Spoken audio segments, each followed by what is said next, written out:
अस्सलामुअलैकुम बिस्मिल्लाहिर्रहमानिर्रहीम। आज हम बना रहे हैं chocolate apple banana milk shake.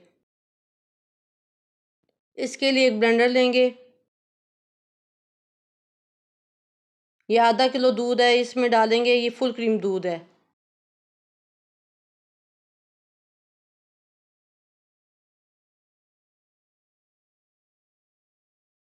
इसके बाद चॉकलेट डालेंगे। ये डेयरी मिल्क चॉकलेट है, ये आप अपनी पसंद के मुताबिक कम या ज़्यादा डाल सकते हैं। आधा कप चीनी डालेंगे।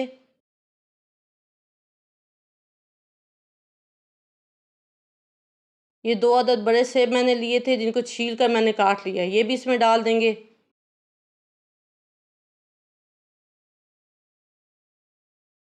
2 अदद केले लिए थे, ये भी डाल देंगे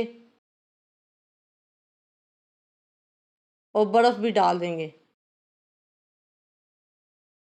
अब हम इसको कवर करके अच्छी तरह से ब्लेंड करेंगे। ये अच्छी तरह से ब्लेंड हो गया। अब हम इसको गिलास में डालते हैं।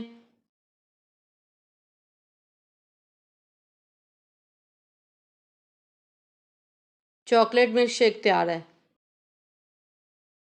अगर आपको हमारी रेसिपी पसंद आई है तो वीडियो को लाइक करें, शेयर करें। चैनल पर नए हैं तो चैनल को सब्सक्राइब करें और बेल आइकन को ज़रूर दबाएं।